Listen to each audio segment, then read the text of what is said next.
ವಿಚಾರ ಏನಂದರೆ, ಇವತ್ತು ಚಿಕ್ಕಬಳ್ಳಾಪುರ ಚಾಮರಾಜಪೇಟೆಯಲ್ಲಿ ಶ್ರೀಕಾಂತ್ ಅಂತ ಹುಡುಗ, ಒಂದು ಹುಡುಗನ ಮರ್ಡರ್ ಮಾಡ್ತಾರೆ ಬೀಬರಷ್ಟೇ. ಆ ಹುಡುಗ SC. ಡೇಟು ದಿನಾಂಕ 3/6/25 8:30 ಸಮಯದಲ್ಲಿ ಮರ್ಡರ್ ಮಾಡ್ತಾರೆ SC ಹುಡುಗನಿಗೆ.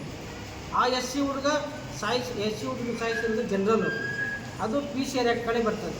ಇವತ್ತು ಏನು ಮಾಡ್ತಾರೆ ನಮ್ಮ ಪೊಲೀಸ್ ಇಲಾಖೆಯವ್ರು ಕೇಳಿದ್ರೆ, ಅದು ಯಾರು ಬಹಿರಂಗವಾಗಿ ಬಹಿರಂಗವಾಗಿ ಬೈದಿದ್ರೆ ಮಾತ್ರ ಜಾತಿ ಬರ್ತದೆ, ಇಲ್ಲಾಂದರೆ ಬರಲ್ಲ ಅಂತ ಹೇಳ್ಬಿಟ್ಟು ಅದನ್ನು ಬರೀ ನೆಪಕ್ಕೆ ಮಾತ್ರ ತಿನ್ನಟ್ಟು ಕೇಸ್ ಹಾಕಿಬಿಟ್ಟು ಚಾರ್ಜ್ ಶೀಟ್ ಮಾಡಿದ್ದಾರೆ. ನಾವು ಕೇಳಿದರೆ ಚಾರ್ಜ್ ಶೀಟ್ ಹಾಕಿದ್ವಿ, ಕೋರ್ಟಲ್ಲಿ ನೋಡ್ಕೊಂಡಿದ್ದೇನೆ ಅಂತ ಹೇಳ್ತಾರೆ. ಮತ್ತು ಚಿಕ್ಕಬಳ್ಳಾಪುರ ತಾಲೂಕು ಮಧುರಾ ಗೌಚಿನಹಳ್ಳಿ ಸುಭಾಷ್ ಅಂತಕ್ಕಂಥ ಹುಡುಗನಿಂದ 3/2/25 ಮೋಟರ್ ಕ್ರಾಸ್ ಮಾಡಿ ಸೇಮ್ SC ಹುಡುಗನ ಅಲ್ಲಿ ಮರ್ಡರ್ ಮಾಡ್ತಾರೆ. ತಗೊಂಡೋಗಿ ಮನೆಯಿಂದ ಹೊಡೆದು ಹೇಳ್ಕೊಂಡೋಗಿ ಮರ್ಡರ್ ಮಾಡ್ತಾರೆ. ಅದನ್ನು ಸಮೇತ ಜನರಲ್ ಸಾಯಿಸಿರೋದು. ಇದುವರೆಗೂ PCR ಆ್ಯಕ್ಟು SC ಆ್ಯಕ್ಟ್ ಏನಿದೆ ಅಂತ ಪೊಲೀಸ್ ಇಲಾಖೆ ಹಾಕಿಲ್ಲ. ಅದರ ವಿರುದ್ಧ ನಾನು ಇವತ್ತು ಹಿಡಿದದ್ದು. ಮತ್ತು ನಮ್ಮ ಚಿಕ್ಕಬಳ್ಳಾಪುರ ಶಾಸಕರು, ಚೀಫ್ ನಿರ್ದೇಶಕರು ಡೈರಿ ವಿಚಾರದಲ್ಲಿ ಹೇಳ್ತಾರೆ ಬಹಿರಂಗವಾಗಿ, ನಾವು STಗೊಂದು SCಗೊಂದು ಕೊಡ್ತೀವಿ ಅಂತೇಳಿ. SCಗೊಂದು ಕೊಡ್ತೀವಿ, ಸೋತರು ಪರವಾಗಿಲ್ಲ ನಾವು ಕೊಡ್ತೀವಿ ಅಂತ ಹೇಳ್ಬಿಟ್ಟು ಬಹಿರಂಗ ಹೇಳ್ತಕ್ಕಂಥ ಶಾಸಕರು ಇವಾಗ ರಿಟರ್ನ್ ಆಗಿದೆ. ನಾನು ಎಲ್ವೆನ್ ರಮೇಶ್ ಇರ್ಬೋದು, ಇನ್ನೊಬ್ರು ಇರ್ಬೋದು, ಯಾರೇ ಕೊಡಲಿ, ನಾವು ಅದರ ವಿರುದ್ಧ ನಾವು ಮಾತಾಡ್ತಾ ಇಲ್ಲ. ನಮ್ಮ SC STಗಳಿಗೆ ಮಾಡ್ತಕ್ಕಂಥ ದ್ರೋಹ ಚಿಕ್ಕಬಳ್ಳಾಪುರದಲ್ಲಿ ಯಥೇಚ್ಛವಾಗಿ ನಡೀತಾ ಇದೆ. ಅದು ಒಂದು ವಿಚಾರ ಇರ್ತದೆ. ಮತ್ತು ಒಂದು ಸಾಗುವಳಿ ಕೊಟ್ಟಿದ್ರೆ ಸುತ್ತಲೂ ಜನರಲ್ಲವರಿದ್ದಾರೆ, ಮಧ್ಯದಲ್ಲಿ SC ಇದೆ, ಅದಕ್ಕೆ ಹೋಗೋದಕ್ಕೆ ಸುತ್ತಲಿರ್ತಕ್ಕಂಥ ಜನರನ್ನು ದಾರಿ ಬಿಡ್ತಾ ಇಲ್ಲ. ನಾವು ತಹಸೀಲ್ದಾರ್ ಗಮನಕ್ಕೆ 1 ವರ್ಷ ಆಯಿತು ಪ್ರತಿಭಟನೆ ಮಾಡಿ.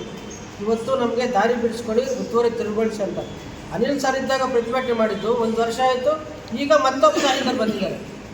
ಅವ್ರ ಹತ್ರ ಕೇಳಿದ್ರೆ ಇವಾಗ ನೀವು ಲೆಟರ್ಡಲ್ಲಿ ಕೊಡ್ರಿ ಅಂತ.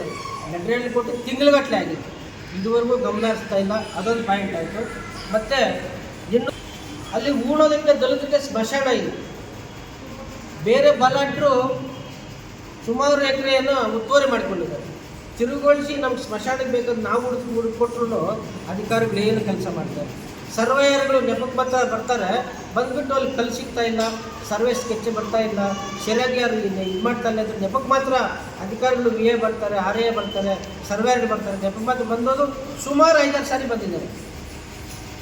ಇದರ ವಿರುದ್ಧ ನಾವು ಇವತ್ತು ಪ್ರತಿಭಟನೆ ಮಾಡೋದಕ್ಕೆ ಎಲ್ಲರ ಮುಖಂಡರ ಸಮ್ಮುಖದಲ್ಲಿ ಒಂದು ನಿಗದಿಯನ್ನು ಮಾಡಿ, ಇವತ್ತು ಬಾರ್ಲಹಳ್ಳಿ ಅಂತ ಗ್ರಾಮ ಇದೆ, ನೀವೆಲ್ಲ ಗಮನಿಸ್ಬೋದು. ಸುಮಾರು ಕುಟುಂಬಗಳಲ್ಲಿ ವಾಸ ಇರ್ತಕ್ಕಂಥ ಇದುವರೆಗೂ ಬಾಯಿಗಳಿದ್ದಾವೆ, ಅದು ನೀರು ಉಟ್ಕೊಳ್ತಕ್ಕಂಥ ಒಂದು ಬಾವಿ ಇದೆ. ಆ ಒಂದು ಬಾವಿ ಇರ್ತಕ್ಕಂಥ ಒಂದು ವಿಚಾರವನ್ನು ಇವತ್ತು ರೆವಿನ್ಯೂ ಡಿಪಾರ್ಟ್ಮೆಂಟ್ ಏನು ಹೇಳ್ತದೆ, ನಮ್ಮದು ಅಂತ ಗುರುತಿಸ್ತಾರೆ. ಇವತ್ತು ಅಂಬೇಡ್ಕರ್ದೊಂದು ಫೋಟೋ ಹಾಕಿದ್ರು, ಒಂದು ಬ್ಯಾನರ್ ಹಾಕಿದ್ರು ನಮ್ಮ ಸಂಘಟನೆಯವರು. ಆವತ್ತು ಯಥೇಚ್ಛವಾಗಿ ಅಂಬೇಡ್ಕರ್ ಬ್ಯಾನರ್ ಕಿತ್ತಾಕಿ ಅಂಬೇಡ್ಕರ್ಗೆ ಅವಮಾನ ಮಾಡಿದ್ದಾರೆ. ಪೊಲೀಸ್ ಇಲಾಖೆಯಲ್ಲಿ ಕಂಪ್ಲೇಂಟ್ ಕೊಟ್ಟರೆ ಇದುವರೆಗೂ ಗಮನ ಹರಿಸಿದ್ರು. ಯಾಕಂತ ಕೇಳಿದ್ರೆ ನೀವು ರೆವಿನ್ಯೂ ಡಿಪಾರ್ಟ್ಮೆಂಟಲ್ಲಿ ಹಾಕಿದ್ರಿ, ಅದು ಟ್ರೆಸ್ಪಾಸ್ ಕೇಸ್ ಹಾಕಿದೆ ಅಂತ. ಟ್ರೆಸ್ಪಾಸ್ ಕೇಸ್ ಆಗಲಿ ಏನೇ ಆಗಲಿ, ಒಂದು ರಾಷ್ಟ್ರ ನಾಯಕರಿಗೆ ಅವಮಾನ ಮಾಡಿದಾಗ ನಾವು ಹೋಗಿ ಕೇಳಿದಾಗ ರೆಸ್ಪಾನ್ಸ್ ಯಾವ ಥರ ಇರ್ತದೆ ಅಂತ ಹೇಳಿಬಿಟ್ಟು ಅವರ ಒಂದು ಪೊಲೀಸ್ ಇಲಾಖೆಗೆ ಇವತ್ತು ಟೋಟಲ್ ದಲಿತರು ದಮನ ಮಾಡ್ತಕ್ಕಂಥ ಜಿಲ್ಲಾಡಳಿತ, ತಾಲೂಕು ಆಡಳಿತ, ಪೊಲೀಸ್ ಇಲಾಖೆ, ರೆವಿನ್ಯೂ ಡಿಪಾರ್ಟ್ಮೆಂಟು ದಲಿತರಿಗೆ ಯಾವ ತರಹದ ರಕ್ಷಣೆ ಇಲ್ಲ ಅಂತೇಳಿ ನಾನು ಸಂದರ್ಭದಲ್ಲಿ ಹೇಳಕ್ಕೆ ಇಷ್ಟಪಡ್ತೀನಿ. ಇವತ್ತು ಏನು ನಾವು ಒಂದು ಸಾಂಕೇತಿಕವಾಗಿ ಒಂದು ಪ್ರೆಸ್ ಮೀಟಲ್ಲಿ ಕರ್ತಾ ಇದ್ದೀವಿ. ಮುಂದಿನ ದಿನಗಳಲ್ಲಿ ಇದೇ ಥರ ಒಂದು 15 ದಿವಸ, 1 ತಿಂಗಳು ನಾವು ಗಡುವು ಕೊಡ್ತಾ ಇದ್ವಿ ಇಲ್ಲಿ ಜಿಲ್ಲಾಡಳಿತ, ತಾಲೂಕು ಆಡಳಿತಕ್ಕೆ. ಅವ್ರೇನಾದರೂ ಎಚ್ಚೆತ್ತುಕೊಂಡು ನಮ್ಮ ಒಂದು ಸಮಸ್ಯೆಯನ್ನು ಬಗೆಹರಿಸಿಲ್ಲ ಅಂದರೆ ಮಹಾನಾಯಕ ಡಾಕ್ಟರ್ BR ಅಂಬೇಡ್ಕರ್ ಸೇನೆ ವತಿಯಿಂದ ಉಗ್ರವಾದ ಪ್ರತಿಭಟನೆ ಮಾಡ್ತೀವಿ. ಎಲ್ಲೇ ಇವತ್ತು ನಮ್ಮ ಶಾಸ್ತ್ರ ಹೇಳ್ತಾರೆ, ದಲಿತರಿಗೆ ನಾವು ಏನೇ ಕಿಚ್ಚಿಂತ ಸಮಸ್ಯೆ ಆದರೂ ನಾನು ಬಿಡಲ್ಲ ಅಂತ ಹೇಳ್ಬಿಟ್ಟು ಅಂಬೇಡ್ಕರ್ ಫೋಟೋ ಇಟ್ಕೊಂಡು ಮೆರವಣಿಗೆ ಮಾಡ್ತಾರೆ. ನಿಮಗೆ ನೈತಿಕತೆ ಇದ್ದರೆ ನಿಮ್ಮ ಕಾಂಗ್ರೆಸ್ ಪಾರ್ಟಿಯಲ್ಲಿ ಇದ್ದಾರೆ ಇವತ್ತು ನಮ್ಮ ದಲಿತರು. ಮುಷ್ಟೂರು ರಾಣಮ್ ಅಂತ ಅವರು MLA ಕಾಂಟ್ಯಾಕ್ಟ್ ಮಾಡ್ತಕ್ಕಂಥ ಒಬ್ಬ ಮಹಿಳೆ, ಮತ್ತು ಕಂತಳ್ಳಿ ವೆಂಕಟಯ್ಯ ಸೀನಿಯರ್ ಲೀಡ್ರು ದಲಿತರಿದ್ದಾರೆ. ಅವ್ರಿಗೆ ಕೊಡ್ರಿ, ಚೀಫ್ ನಿರ್ದೇಶಕ ನೀವು ಏನು ಹೇಳ್ತಾ ಇದ್ದೀರಿ ಕೊಡ್ತೀನಿ ಅಂತ ಬಹಿರಂಗವಾಗಿ ಘೋಷಣೆ ಮಾಡಿದ್ದೀರಿ, ಕೊಡ್ರಿ ಅಂತೇಳಿ ನಾವು ಸಂದರ್ಭ ಹೇಳಕ್ಕೆ ಇಷ್ಟಪಡ್ತೀವಿ. ಆಯ್ಕೆ ಮಾಡ್ತಾರೆ 2024ರಲ್ಲಿ. ಮತ್ತೆ ಏನು ಮಾಡ್ತಾರೆ, 26ನೇ ಇಸ್ವಿಯಲ್ಲಿ ಮೊನ್ನೆ ಒಂದು 5ನೇ ತಾರೀಕೇನು ಆ ಹುಡುಗನ ದಲಿತ ಅಂತಕ್ಕಂಥ ಕಾರಣ ವಿಚಾರಕ್ಕೇ ನಮ್ಮ SC ಹುಡುಗ ಅಂತೇಳಿ ತಿಳ್ಕೊಂಡು MLA ಅವರು ಪ್ರದೀಪ್ ಈಶ್ವರ್ ಅವರು ಚೇಂಜ್ ಮಾಡಿ ಬೇರೆಯವ್ರು ಮಾಡ್ತಾರೆ. ಇದೊಂದು ನಮಗೆ ದಲಿತರಿಗೆ ಮಾಡಿರ್ತಕ್ಕಂಥ ದ್ರೋಹ ಅಂತಕ್ಕಂಥದ್ದು ನಾನು ಈ ಸಂದರ್ಭದಲ್ಲಿ ಹೇಳಕ್ಕೆ ಇಷ್ಟಪಡ್ತೀನಿ. ಆಮೇಲೆ ಇವತ್ತು ಕಸಬಾ ಹೋಬಳಿ ಅವ್ರಿಗೆ ಗ್ರಾಮದಲ್ಲಿ 28 ಕುಟುಂಬಗಳಿದ್ದಾವೆ. 28 ಕುಟುಂಬಗಳು ಇವತ್ತು ಸುಮಾರು ಕೋಲಾರ ಜಿಲ್ಲೆ ಅವಿಭಾಜ್ಯ, ಕೋಲಾರ ಜಿಲ್ಲೆ ಚಿಕ್ಕಬಳ್ಳಾಪುರ ಅವಿಭಾಜ್ಯ ಜಿಲ್ಲೆ ಕೋಲಾರ ಜಿಲ್ಲೆ ಇದ್ದಾಗ ಕೊಟ್ಟಿರ್ತಕ್ಕಂಥ ಸಾಗುವಳಿಗಳು 23 ಕುಟುಂಬಗಳಿಗೆ ಹೋಗಿ ಬೀದ್ ಬಾಲಾಗ್ತಾ ಇದ್ದಾರೆ.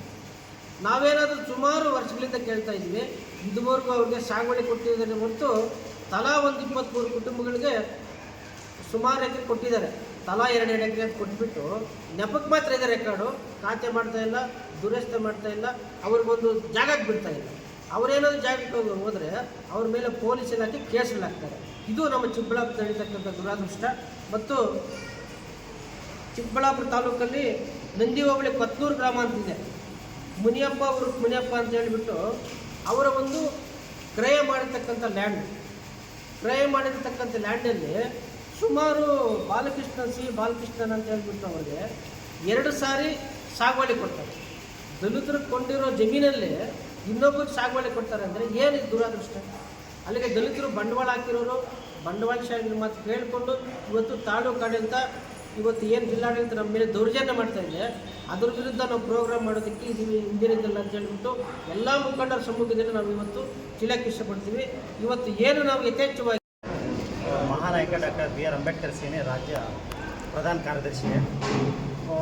ಏನಂದರೆ ಈಗ PTCL ಕೇಸಲ್ಲಿ ಏನಾಗಿದೆ ಅಂದರೆ ಇಲ್ಲಿ ಉಪವಿಭಾಗಾಧಿಕಾರಿಗಳು ಸಂಪೂರ್ಣವಾಗಿ ರೆಕಾರ್ಡೆಲ್ಲ ಬರವಣಿ ನಡೆಸಿರ್ತಕ್ಕಂಥದ್ದು ಎಲ್ಲ ರೆಕಾರ್ಡ್ ಇದೆ. ಅರ್ಜಿ ಸಮೇತ ಬರವಣಿ ನಡೆಸಿರ್ತಕ್ಕಂಥ ಇದೆ. ಮಂಜೂರಾಗಿರೋದು ಅವರಿಗೆ ಕೈತಪ್ಪಿ ಪಾಣಿಯಲ್ಲಿ ನರಸಿಂಹಪ್ಪ ಕಲಿತ ಅಂತ ಮೆನ್ಷನ್ ಆಗಿರೋದನ್ನು ಡಿಪೆಂಡ್ ಮಾಡಿರೋದು. ಇನ್ನೊಬ್ಬರು PTCL ಕೇಸ್ ಹಾಕಿದ್ದಾರೆ ನಮ್ಮದು ಅಂತ ಅವರಿಗೆ ಅವ್ರ ಪರವಾಗಿ ಆರ್ಡರ್ ಮಾಡಿದ್ದಾರೆ. ಎಲ್ಲ ದಾಖಲಾತಿಯು ಬರವಣಿ ನರಸಿಂಹಪ್ಪ ಅಂತಲೇ ಇದೆ.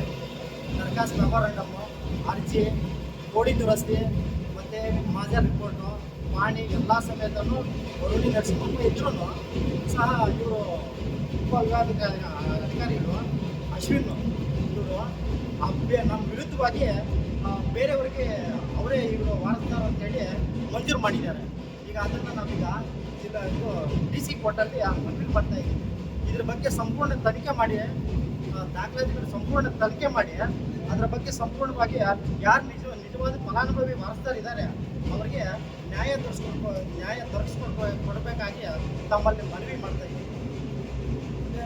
ಇದಕ್ಕೆಲ್ಲ ಮೊದಲು ಹಾಕಿದ್ದಾವೆ PTCL, ಅಂಥವು ಯಾವ ಮಾಡ್ತಾ ಇಲ್ಲ. ಇದರಲ್ಲೇನೋ ಸಮಥಿಂಗ್ ಮಾಡ್ಕೊಂಡು ಆದಷ್ಟು ಬಂದಿದ್ದ ರಿಪೋರ್ಟ್ ವಾರಕ್ಕೇನೆ ಆರ್ಡರ್ ಮಾಡಾಕಿದ್ದಾರೆ ಅವ್ರ ಪರವಾಗಿ, ನಮ್ಮ ವಿರುದ್ಧವಾಗಿ.